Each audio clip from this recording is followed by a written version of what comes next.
أشهد أن لا إله إلا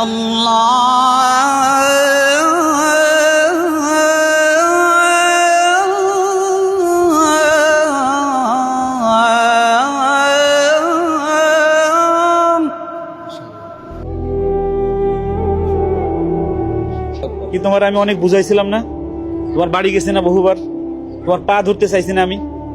একজন ছাত্রের জন্য উস্তাদ কি করে আপনারা সত্যিই বুঝবেন না। আমার এই রাজমিস্ত্রি ছাত্রটা, আমার বিশ্বাস যে আপনারা শুনলে মনে হবে যে বাইতুল মোকাররমের মুয়াজ্জিন এই ছেলেটা হতে পারতো। আলহামদুলিল্লাহ, সে পূর্ণ হাফেজ হওয়ার পরে লেখাপড়া ছেড়ে দেয়। একটু আমরা দুইজনের আযান একসাথে শুনি, আপনাদের কেমন লাগে এবং মুসলিমের এখনো ফিরে আসা উচিত কিনা আপনারা সেই বিষয়টা একটু বলে যাবেন।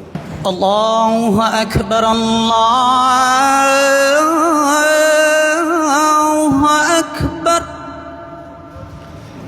الله أكبر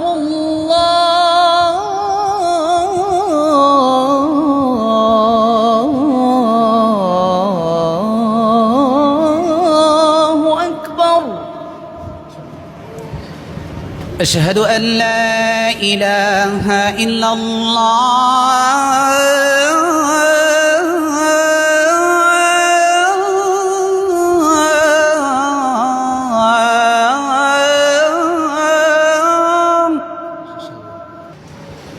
أشهد أن لا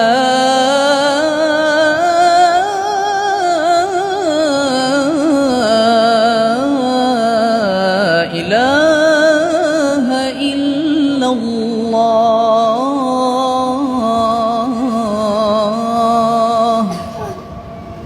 أشهد أن محمد رسول الله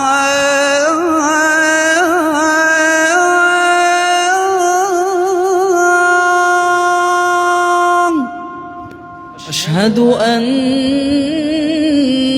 محمد رسول الله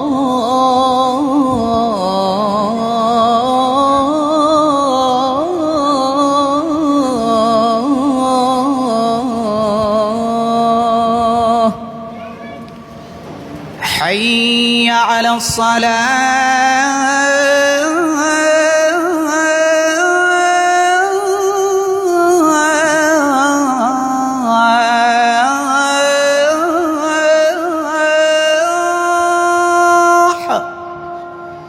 حي على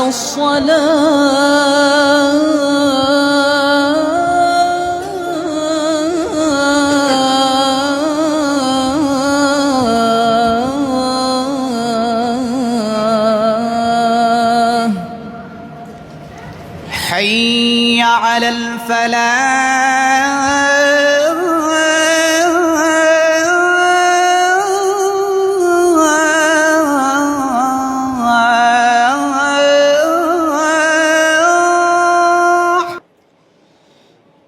حي على الفلاح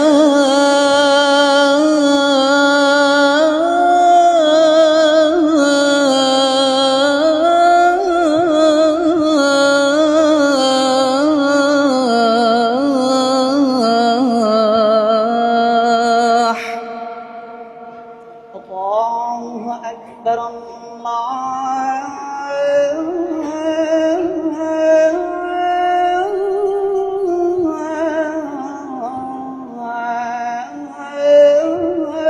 الله أكبر لا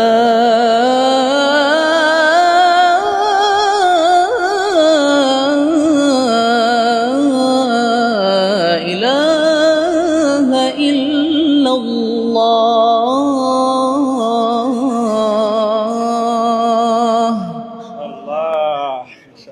আমি সত্যি মন থেকে বলি, মানে ওনার আজানটা শুনে সত্যি আমি নিজেই একজন মুগ্ধ হয়ে গেছি। আলহামদুলিল্লাহ, মানে সত্যি অন্তরটা জুড়ে গেছে। আমি বাজানের মন্তব্য শুনতে যাচ্ছি আর কি। আমি যদি আজকে আমার আজানের কথা বলি, তাহলে আমার মনে হয়েছে যে আমার থেকে 5 গুণ বেশি ভালো হয়েছে ওনার আজান। মাশাআল্লাহ। আমার কাছে রায়হান মন্তব্য শুনতে চেয়েছে, আমি এই মুসলিমকে কোলে পিঠে করে মানুষ করেছিলাম, হাফেজ হয়েছিল। আমি শুধু ওর পা ধরছিলাম না ওই সময়, আর সব করেছি, ওর বাড়ি গেছি বহুবার, কিন্তু ওই সময় কোনোভাবেই তাকে আমি শোনাতে পারি নাই। হেফ শেষ করার পরে আমি যারাই মাদ্রাসায় পড়ো সকলের কাছে আমার একটা দাবি থাকবে, সেটা হলো যে পিতামাতা এবং উস্তাদ যখন তোমাদেরকে পড়ার জন্য মানে অনুরোধ করে, উস্তাদের কথা শুনে, পিতামাতার কথা শুনে লাইন ছেড়ো না। লাইন ছাড়লেই যে আমার বাবা আজকে, ওর কি কণ্ঠ, ওর তিলাওয়াত, ওর গজল শুনলে আমি বিমুগ্ধ হয়ে যাই। আপনাদেরকে আমরা পরে শোনাবো রায়হানের সাথে, আমরা গজলের এবং তিলাওয়াতের একটা ডিবেট আমরা সামনে করাবো, রায়হানকে ঢাকায় নিয়ে। তাকে শুধু আপনাদের কাছে জানতে চাই মুসলিমের আজানটা কেমন লেগেছে। রায়হানাটা তো আপনাদের ভালোই লাগে, তো মুসলিমের আজানটা যদি আপনাদের ভালো লেগে থাকে তাহলে কমেন্টস বক্সে লিখে যাবেন। আর মুসলিমকে নিয়ে মানে আবার আমরা কাজ করতে পারি কিনা, শুরু করতে পারি কিনা। আল্লাহ মুসলিমকে অনেক ভালো রাখুক। সবশেষে আমি মুসলিমের কাছে একটু জানতে চাই যে আজকে তুমি রায়হান একসাথেই পড়তে প্রায়, তো রায়হানের আজান শুনলা, তোমার আজান শুনলা, আমার কাছে দুইজনেরটাই যদি নাম্বার দিতে বলা হয় আমি 50-50ই দেবো, মানে বা 100-100ই দেবো। রায়হান ঠিক না? আমি তো বললামই, মানে আজকে ওনার আজানই আমার কাছে অনেক বেশি ভালো লাগছে। তোমার কি আবার এই লাইনে ফিরে আসতে মনে চায় কিনা? মুসলিম খুব কষ্ট করে চলে এখন, ও রাজমিস্ত্রির কাজ করে, ওর সন্তান আছে, বাবা মা আছে, অনেক কষ্ট করে চলে। আপনারা সবাই দোয়া দিবেন আল্লাহ যেন আবার কোরআনের পথে মুসলিমকে ফেরত নিয়ে আসে, আমরা যেন আবার রায়হানের মতো তাকে দিয়ে কোরআনের কাজ করাতে পারি। আল্লাহ রায়হানের কারণে বহু মানুষ এখন কোরআনের পথে আসছে, আল্লাহ মুসলিমের কারণেও যেন মানুষ কোরআনের পথে আসে। সবাই ভালো থাকবেন, সুস্থ থাকবেন, নিরাপদে থাকবেন। আসসালামু আলাইকুম ওয়া রাহমাতুল্লাহি ওয়া বারাকাতুহু।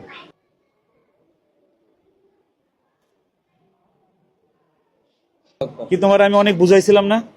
তোমার বাড়ি গেছি না বহুবার, তোমার পা ধরতে চাইছি না আমি?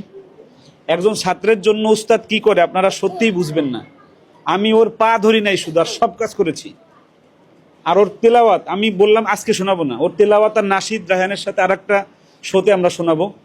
আপনারা যদি শুনতে চান, আমরা মুসলিমকে নিয়ে আর একটা রায়হানের সাথে আমরা শোনাবো ইনশাল্লাহ। ও চোখে পানি ধরে রাখতে পারে নাই একটাই কারণে, ও এখন বুঝতে পারতেছে ও কোথায় থাকতো, কোথায় আছে এখন। এই ভুল কারো যেন না হয়। আমার ছোট ছাত্র যারা আছে বাবারা, কেউ কোনোদিন এই ভুল করা যাবে না। এই ভিডিও দেখে একটা জিনিস শিখতে হবে যে কোনোভাবে ভুল করা যাবে না। ছাত্র বয়সে শয়তান যত ওয়াসওয়াসা দিক, কখন লাইনচ্যুত হওয়া যাবে না। তাই ঠিক না?